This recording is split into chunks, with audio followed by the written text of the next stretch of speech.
पाकिस्तान के खिलाफ साजिशें कौन करता है, दहशतगर्दी की कार्रवाइयां कौन करता है, ये पूरी दुनिया जानती है। अफगानिस्तान की सिचुएशन चेंज हुई है अतर, उस पर इनको आग क्यों लगी हुई है? ये क्यों मसले, ये क्यों इतने ज्यादा परेशान है, बुखलाहट का शिकार है अतर? ये थोड़े से रेस्पेक्टेबल अल्फाजों का इस्तेमाल करें मोदी जी के लिए। हिंदुत्व आप ऐसे बोल रही हैं, आपके बोली से लग रहा है जैसे आप ISIS बोल रही हैं, या फिर आप तालिबान बोल रही हैं, या फिर इस तरह के जो दहशतगर्द तंजीमें हैं उसकी बात कर रही हैं। हिंदुत्व ऐसा कुछ नहीं है। हमारे वजीर आजम को रोज इनके मीडिया के ऊपर भिखारी कहा जाता है, रोज उसको कटोरा खान कहा जाता है, हमें तो बुरा नहीं लगता। पूरी दुनिया में पाकिस्तान का मजाक उड़वा रहे हैं आप लोग। आपने सबसे पहले घबराना नहीं है।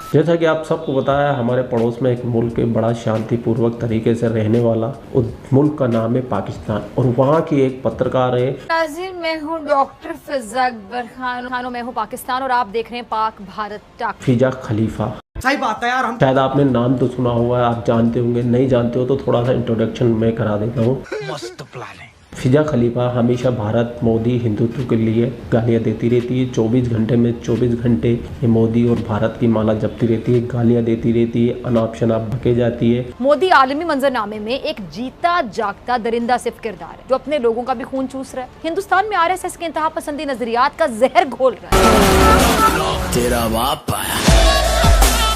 और झूठ बोलने की इसने डिग्री ले रखी है, अपने आप को डॉक्टर बोलती है लेकिन करती है एंकरिंग। ये सिर्फ काम पाकिस्तान में ही हो सकता है।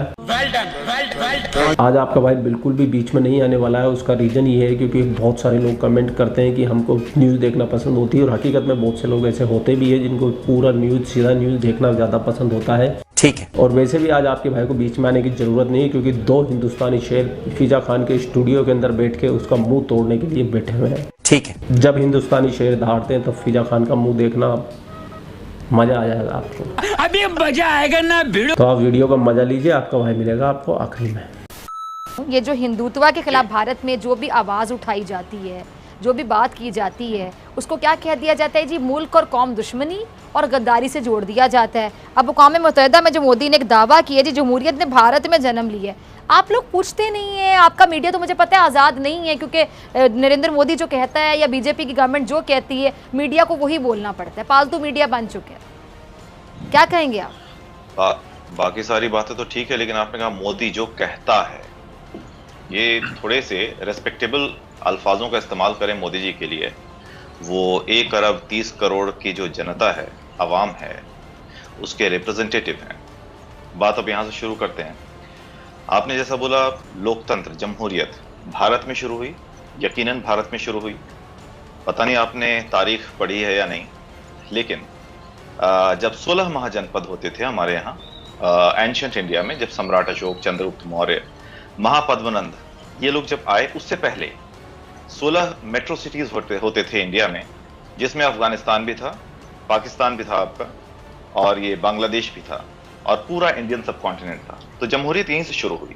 जहां तक बात है हिंदुत्व की, तो हिंदुत्व आप ऐसे बोल रही हैं, आपके बोली से लग रहा है जैसे आप ISIS बोल रही हैं, या फिर आप तालिबान बोल रही हैं, या फिर इस तरह के जो दहशतगर्द तंजीमें हैं उसकी बात कर रही हैं। हिंदुत्व ऐसा कुछ नहीं है।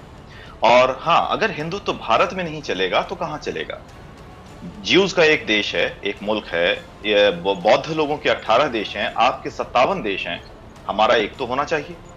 बावजूद इसके आप देखिए, हिंदुत्व को आप चाहे कितना भी बुरा भला कह लें, लेकिन आपको यह भी ध्यान रखना चाहिए कि मुसलमानों के 72 फिरके, यानी आप यहाँ पे बात ये मान रहे हैं, ऑन रिकॉर्ड आप प्रोग्राम में बात मान रहे हैं कि हाँ वहाँ ये, मुझे बोलने दीजिए, ठीक है, मुझे बोलने दीजिए, अच्छा जी, कंप्लीट कीजिए। यानी आप ये बात मान गए, ठीक है, कि वहाँ अक़लियतों को दबाया जाए। जी जी, बात तो करने दीजिए मुझे। मैं माना कुछ भी नहीं हूँ, मैं माना कुछ भी नहीं हूँ, मुझे बोलने दीजिए। आपकी बात आपके जवाब से बिल्कुल क्लियर है। मैं आपकी तरफ कंप्लीट कीजिए आप। मुसलमानों के 72 फिरके पीसफुली इंडिया में रहते हैं। को दुनिया का कोई भी ऐसा मुल्क दिखा दीजिए जहां शिया और सुन्नी एक साथ पीसफुली कोएग्जिस्ट करते हो। और जो हिंदुत्व फोर्सेज हैं, हिंदुत्व फोर्सेज से आपका मतलब क्या है, मैं अभी तक समझा नहीं। कि आप कहना क्या चाह रही हैं। हिंदुत्व जो है एक आइडिया है, इट्स नॉट लाइक, यानी वह हिंदुओं के अलावा तमाम लोगों पर जिंदगी जीरन बनाई हुई है, वहां पे किसी को रहने का इख्तियार नहीं दिया जा रहा। वहां पे मुसलमान परेशान है, वहां पे तमाम जो क्लियर थे वो सफर कर रही हैं। अगर मुसलमान परेशान है वहां पर, अगर मुसलमान भारत में परेशान है, रोहिंग्या मुसलमान क्यों आ रहे हैं? अभी अफगानियों को हम और वीजा देंगे, ई वीजा दे रहे हैं हम अफगानियों को, जो तालिबानी है अफगानिस्तान में, जहां मुसलमान ही मुसलमान का कत्ल कर रहा है, उसको एक हिंदू राष्ट्र, आई मीन डेमोक्रेसी, आप हिंदू राष्ट्र बोल सकती है, ये डेमोक्रेसी है, ये डेमोक्रेटिक कंट्री जहां पर हिंदुओं का बाहुल्य है, हिंदुओं की मेजॉरिटी है, वो मुसलमानों को, अफगानिस्तान के मुसलमानों को अपने यहाँ रहने के लिए बहुत सारे ई वीजा दे रहा है। और आपको बता दूं, जहां मैं रहता हूं, जिस सोसाइटी में रहता हूं, यहाँ पर भी ढेर सारे अफगानिस्तानी रहते हैं, पीसफुली रहते हैं। बाकी और अभी आपने हाल ही में देखा होगा था कि जो अभी जावेद अख्तर जो मारूफ शायर है, उनके साथ क्या हुआ है, और नसीरुद्दीन शाह साहब भी बड़ा खुलकर बात कर रहे हैं। उन्होंने कहा जी यहाँ पे तो जमहूरियत है ही नहीं, जमहूरियत नाम की चीज है ही नहीं, रत्ती भर जमहूरियत नहीं है इंडिया में। मतलब जो मुसलमान है वहां पे, उन पे जमीन तंग की जा रही है। देखिए, जमहूरियत जो होती है, डेमोक्रेसी होती है, वो डेमोक्रेसी में रवैये होते हैं, एटीट्यूड्स होते हैं। कोई एक कहने से डेमोक्रेसी नहीं हो जाती। आज एमनेस्टी इंटरनेशनल भारत को छोड़ के चली गई है, और मोदी जाके यूएन में हमें बता रहे हैं कि हम दुनिया की सबसे पुरानी जमहूरियत हैं।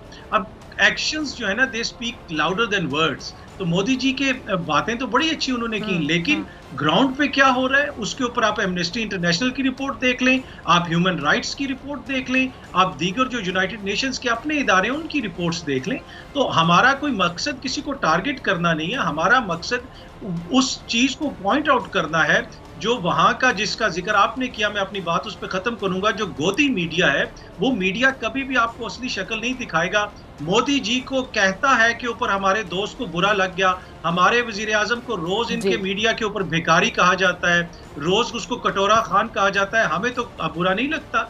आप अगर हमसे ये कहते हैं कि आप जो है और हैं का इस्तेमाल करें, और अपने यहाँ आपकी जो हालत है, उस हालत को आप अगर अपना मीडिया खोल के देख लें तो आपको नजर आ जाएगा। और ये वही मीडिया है कि लाशें भारत की सड़कों के ऊपर गिर रही थी कोविड से, और ये जे मोदी कर रहे थे। तो ये अपने दुश्मन, एक क्रिटिकल फ्रेंड होना, एक ऐसा फ्रेंड जो आपकी गलतियों की निशानदेही करे, वो आपका दुश्मन नहीं होता, वो आपका दोस्त होता है, चाहे वो कहीं से भी करे। तो इसके ऊपर इनको खुद गौर करने की जरूरत है। ठीक है दुबे जी, आप कुछ कहना चाह रहे हैं? जी, सबसे पहले तो मैं अतर जी का धन्यवाद अदा करना चाहूंगा। अतर जी ने आखिरकार आज मान ही लिया कि भारतीय प्रधानमंत्री ने बातें बहुत अच्छी। अतर जी, उम्मीद करता हूं कि आप समझ सकेंगे भारत की पॉलिसी को। आज नहीं तो कल पाकिस्तान की आवाम की समझ में आएगी भारत की पॉलिसी, कि भारत की पॉलिसी वसुधैव कुटुंबकम वाली है। आगे मैं 1857 से अपनी बात शुरू करूंगा। जैसा कि 1857 के बारे में पाकिस्तान में भी सभी लोग जानते होंगे, और पाकिस्तानी आवाम को भी ये विचार करना चाहिए, क्या मंगल पांडे ने भारत की आजादी की लड़ाई लड़ी, दिल्ली की आजादी की लड़ाई लड़ी, भोपाल की आजादी की लड़ाई लड़ी, या झांसी की आजादी की लड़ाई लड़ी? लक्ष्मीबाई ने कौन सी आजादी की लड़ाई लड़ी, और गौस खान जी ने कौन सी आजादी की लड़ाई लड़ी? क्या उसमें लाहौर नहीं था? क्या उसमें रावलपिंडी नहीं था?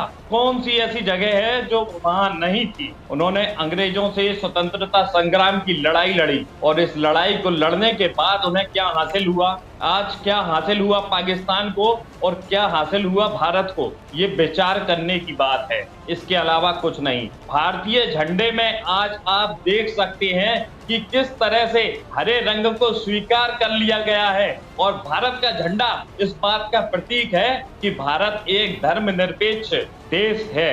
जबकि पाकिस्तान का झंडा आप देख सकते हैं, पाकिस्तान के झंडे में आज भी भगवा रंग को स्वीकार नहीं किया गया। मतलब साफ है, कोई भी झंडा किसी भी देश का प्रतीक चिन्ह होता है, उसकी मानसिकता का परिचायक होता है। और भारतीय झंडा, जिसमें हरा रंग भी है, जिसमें सफेद रंग भी है, जिसमें केसरिया रंग भी है, जाहिर करता है कि यहाँ हिंदू और मुसलमान कितने प्रेम से, स्नेह से, अमन से और शांति के साथ में रहते हैं। इसके अलावा आप देख लीजिए, आजादी के बाद आज भारत का रुपया अंतरराष्ट्रीय बाजार में कितना मजबूत है, और पाकिस्तान का रुपया आज अंतरराष्ट्रीय बाजार में कितना मजबूत है। आपकी मजबूती का अंदाजा आपको लग जाएगा। क्यों पाकिस्तान दहशतगर्दी की तरफ बढ़ चला है? क्या आजादी दिलाने वालों ने ऐसे ही देश की कल्पना की होगी? कि मियां मिट्ठू जैसे पाकिस्तान के लोग जबरदस्ती लोगों का धर्मांतरण कराएंगे, महिलाओं का शोषण किया जाएगा? क्या इस आजादी की लड़ाई लड़ी गई थी? मौलाना फतवा जारी करेंगे, कानून से ज्यादा मौलानाओं के फतवे का राज होगा, मौलाना का फतवा कानून से भारी होगा। आज आप मुश्किलों से जूझ रहे हैं, इस बात को स्वीकार करने में आपको कोई हर्ज नहीं होना चाहिए। और दूसरों से अगर मदद मांगने की आपको जरूरत है दहशतगर्दी के खिलाफ, पाकिस्तान तो के मदद खिलाफ नहीं मांगनी साजिशें चाहिए। कौन करते हैं, दहशतगर्दी की कार्रवाइयां कौन करते हैं, ये पूरी दुनिया जानती है। अफगानिस्तान की सिचुएशन चेंज हुई है अतर, उस पे इनको आग क्यों लगी हुई है? ये क्यों मसले, ये क्यों इतने ज्यादा परेशान है, बुखलाहट का शिकार है अतर? अफगानिस्तान और भारत दोनों परेशान है पाकिस्तान हमारे से, पास है, क्योंकि हमारा पड़ोसी मुल्क पाकिस्तान एक दहशतगर्द मुल्क है मैडम। आप जरा इस बात पर ध्यान रखिए कि कितनी दहशतगर्द तंजीमें। अच्छा ये बता दें तालिबान ये जब अफगानिस्तान में आए हैं इनकी हुकूमत, तो आप लोगों को आग क्यों लगी हुई है? आप लोग क्यों परेशान हैं? हमने पैसा इन्वेस्ट किया है, $3 बिलियन, $3 ट्रिलियन हमने। आपके जो 66 ट्रेनिंग कैंप हैं वो बंद हो गए, वहां पे सफे मातम बिछी हुई है वहां पे। ये 72 हुरों वाली जैसी कथाएं मत बताएं मैडम कि हमारे वो ट्रेनिंग कैंप तो आपके चल रहे हैं पीओके में, पाकिस्तान ऑक्युपाइड कश्मीर में आप लोग चला रहे हैं भारत के खिलाफ। अतर ये कौन सी बातें लेके बैठ गए? जरा इनको बताइएगा, अफगानिस्तान में जो ये सूरत हाल तब्दील हुई है, मंजरनामा तब्दील हुआ है, जिसपे इनके यहाँ बाकायदा सफे मातम बिछी हुई है, इनके ट्रेनिंग कैंप बंद हुए, जरा इनको बताइएगा, आईना दिखाइएगा इनको जरा। हमारे कोई ट्रेनिंग कैंप है ही नहीं, क्योंकि भारत दहशतगर्द चलाता ही नहीं है। अच्छा, ये पाकिस्तान की अतर कहते हैं हमारे कोई ट्रेनिंग कैंप है ही नहीं।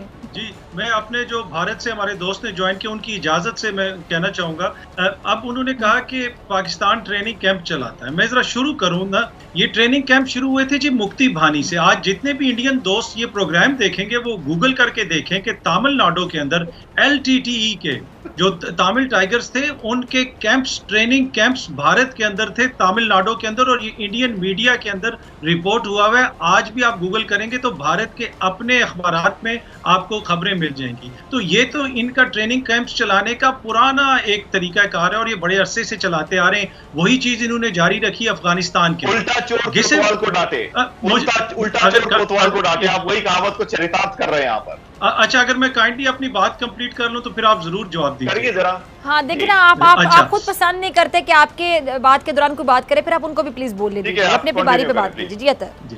अच्छा, तो अब जिस तरह ये दुनिया की कोई ताकत इसको झुठला नहीं सकती कि LTT के कैंप जो है वो तमिलनाडु के अंदर रॉ चला रही थी, इंडियन एस्टेब्लिशमेंट चला रही। उसके साथ साथ अफगानिस्तान के अंदर भी इन्होंने ये किया। और दूसरी प्रॉब्लम ये है कि ये समझते ये हैं कि जैसे ये कोई हिंदुइज्म या मुसलमान का कोई लड़ाई है, इसलिए कि इनके मुल्क में इस वक्त सिचुएशन ये है कि हर चीज को मजहब के नजर से देखा जा रहा है, लोगों के बीच में नफरतें डाली जा रही हैं। उसकी वजह क्या है? उसकी वजह ये है कि इनके जो महात्मा गांधी जी थे जो अमन की बात करते थे, उनको मार दिया नथुराम गॉडसे ने। नथुराम गॉडसे जो है वो हीरो हैं मोदी जैसे लोगों के, और इनकी जो RSS है उनके वो हीरो हैं। और उसके साथ साथ आप आगे इनका वायलेंट देख लें, पूरी हिस्ट्री आप इनकी उठा के देख लें, इनके अपने ही लोगों ने उनको मार दिया, मोहतरमा गांधी साहिबा को मार दिया। उसके बाद राजीव गांधी साहब के साथ क्या हुआ? तो ये इस तरह पेश करते हैं कि जैसे भारत कोई अमन का यूटोपिया है और पाकिस्तान में कोई ऐसी चीज हो रही है जो दुनिया में कहीं पे नहीं हो।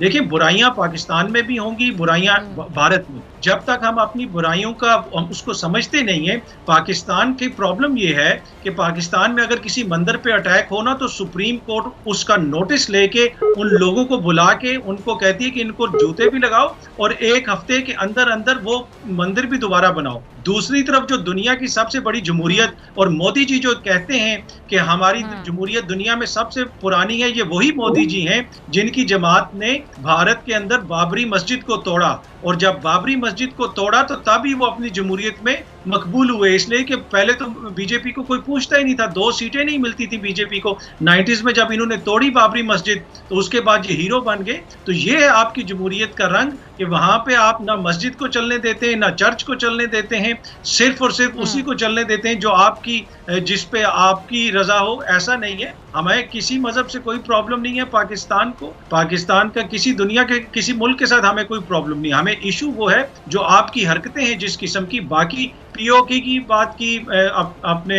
दोबे जी ने और पाकिस्तान के कमजोर होने की बात की, तो भाई वेट किस चीज का कर रहे हैं ना, इतना स्ट्रांग लीडर है आपका मोदी, आए पीओके वापस ले लें। मैं तो हमेशा ऑफर करता हूं कि भेजें अपनी सेना को, ले लें वापस अगर हिम्मत है तो बस ये बातें ही होती रहेंगी, इससे कुछ हल नहीं होना। अपनी गलतियों को माने और बैठ के अच्छे तरीके से बातचीत से मसाइल हल करें। जैसा कि अतहर साहब ने बोला, पाकिस्तान को कोई प्रॉब्लम नहीं है, हिंदू मुसलमान इनसे कोई प्रॉब्लम नहीं है। 25% हिंदुओं को आप लोगों ने जबरदस्ती इतना मुसलमान बना दिया कि आज 1% से भी कम मुसलमान पाकिस्तान में रह गए, ठीक है।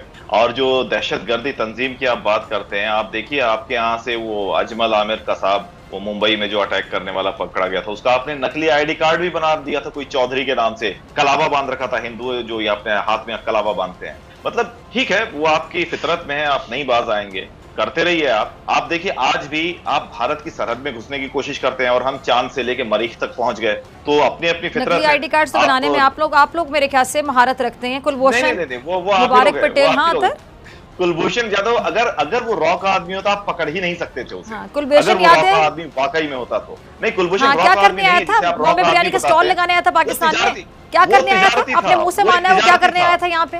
वो एक तिजारती था, वो व्यापारी था, तिजारत करने गया। ये बताएं कि वो कुलभूषण था, मुबारक पटेल था।